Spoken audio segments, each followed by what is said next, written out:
Greetings, G-Man faithful. This is your Commander-in-Chief, G-Man, reporting to you live from G-Man Live. And today we're going to be talking about the Birds. Your 2 straight win Eagles. Yes. So we're going to do a little preview. Eagles and the Cardinals coming up this Sunday, 8:30. And should be, the Cardinals right now, 3.5-point favorites.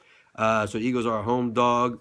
And, break it down a little bit real fast. Pretty much what you got going here is a tale of two worlds, all right? Bruce Arians, hey, we could have had him. The guy was a coach at Temple back in like the mid-'80s. Okay, the team wasn't all that great, but Bruce was pretty good. Made a name for himself. Eagles passed on Bruce Arians in 2013, and obviously we know who we took. The Crip Chip Keeper. So, Mr. Sports Science, it's all about the culture. Yeah, culture it is. You know what? The saddest thing about that is that the culture got us a bunch of fucking stiffs, and the guys that we had who bought into the culture are fucking gone. Who would have thought this in Chip Kelly's world? Our offense fucking sucks. Sucks. They suck. The offense sucks. And it's bullshit. Defense not bad. Can't score a fucking point. Can't move the ball. I don't know who the fuck the running back is. But hey, we got Chip Kelly.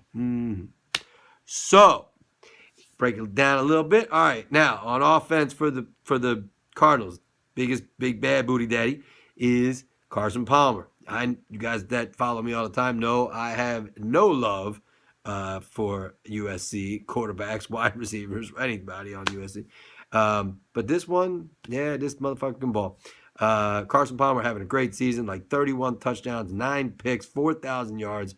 He got 3 unbelievable receivers. John Brown, Michael Floyd. By the way, Michael Floyd taken after an Eagle receiver that we could have had Michael Floyd if we would have chose otherwise, but we did not. Can you name that other Eagles player that we picked? So, they got John Brown, who goes deep, Michael Floyd over the middle, and they got... At this point, I don't give a shit if Bad Mac just pop Larry Fitzgerald in the fucking face. Because Larry Fitzgerald just kills the Eagles. So those 3 guys, and then they got Johnson run the football. I think Andre Ellington is injured. Cardinals got themselves a good offensive line. They can score in bunches. I think the over-under on this is 50. And on defense, they got Patrick Peterson playing corner. They got a small safety. That's kind of the system nowadays to get the small safety that can cover. They got like a 5'9", like 200-pound kid named Matthew or something like that. And the dude can ball. I mean, don't overlook this guy. He can cover. He's good, and he can hit, and he can bring it. He's small. I mean, you got to put a big guy on him. If you can run Zach Ertz down the middle, you might be able to actually exploit that. Or, God forbid, 6'2" Jordan Matthews got 3 inches on the guy. But in any event, so that's their guys. Now, they do have their boys up front. I mean, they got their front four that, just like last year, that can, they can bring it. And they it was a close game last season, but a different team, for us, not for them. They're the same team, plus Palmer. We... Not so much. Same on D, a little bit different. Nobody's the same on offense. So, this is a toughie. I mean, by the way, you guys can all check me out. I got a blog, prosportsliving.com, prosportsliving.com. Check it out. I'm going to put a little thing on there about the Eagles and the Arizona Cardinals, just a little blog. If you guys want to check it out, check it out. But the main thing here is, you got to be able you have to be able to have a sustained drives throughout the game. Because if you don't, you put Carson on that field, and he's going to throw and throw, and he's going to throw up all over you because that's what he do. I mean, the dude knows how to put points on the board. And against this team, he's going to do it. So the Eagles' only hope to win this game and stay close, try to win it at the end. First of all, weather's not going to be a factor. That's good. It's going to be like 60 degrees and fucking week before Christmas. Yeah, I mean, so it's really kind of a, look, if you run the football, control the football, and control, the clock, which Eagles have never done all season, consistently. That's the way you beat this team. That's the way the Steelers beat them. That's the way the Rams beat them. That's the only way you're going to beat them. All right. I mean, Cincinnati couldn't beat them.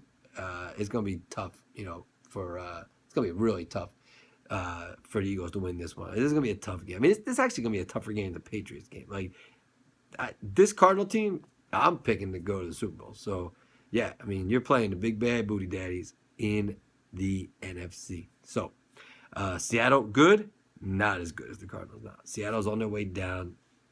If you want to make a Star Wars reference, right? You got Seattle as like Darth Vader at the end of the Return of the Jedi. He's on his way down, about to get fucking whacked. And who is the Cardinals, you might ask? Well, I'll tell you.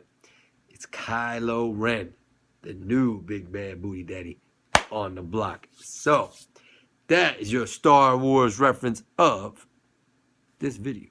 So, can the Eagles win? Yeah, hey, any given Sunday, man. Drive off in a Hyundai, all that stuff. Can they win? Yes. Will they win? I mean, Vegas got them closer than I expected, but I'm thinking this is a 6.5, 7-point game if it's in Arizona, and I think therein lies the rub. If this game was played there, yeah, I think they'd give them 7 points. They gave the Patriots 10 points. So I think this one is kind of like a 27-17 Cardinals, and it might be 27-10 for a while until we get a touchdown. I don't see it. I think we got to win those 2 last games this season, finish 500, 8-8, and if we do, we actually host a playoff game. So yeah, I mean, you got our offensive line is going to have a really hard time keeping these aggressive defensive tackles off of Bradford. So I mean, the key is to run the football, run it often, and run it effectively. And they have big guys on their D line and some big linebackers. So the key is to run those small, quick running backs. Again, DeMarco Murray, ride the pine, get used to it, because it's a winning strategy or at least you can contend if you have those smaller guys doing it. So toting the rock. So there you go. That pretty much wraps up this segment of Eagles Cardinals preview, and I'll have more to say about it after the game. Anything you guys want to know, put it in the comments below. And, hey, look, if we do win it, I mean, wow. it would be a game. It'd be a season-saving win, because the Bills, I mean, the Giants and the Redskins will have already played. And if they were to lose, since I think the Giants are playing the Panthers, and the Bills are playing the Redskins. If those teams were to lose, they would both go to 6-8. If the Eagles were to win, they go to 7-7, which would mean that the Bills actually play the Giants next week, so the Bills are going to factor into the NFC's race. So it should be very interesting. But the way if they were to win this and go 7-7, that'd be huge, because playing the Redskins at home would be your first chance to get over 500 in a long time. But I don't have any confidence that this team can win 3 in a row, so let's just stop smoking all that crack. And, yeah, most likely we lose this one and we got to win the next 2. So anybody want to chime on in, go ahead, feel free to do so. And if you like what you see here and you want to see more, click right here to see more. I bet you won't see this coming. I bet you won't see this coming. You don't know if it's right, or you don't know what's left. You don't know what's right, you don't know what's left. You don't know what's right. Pow!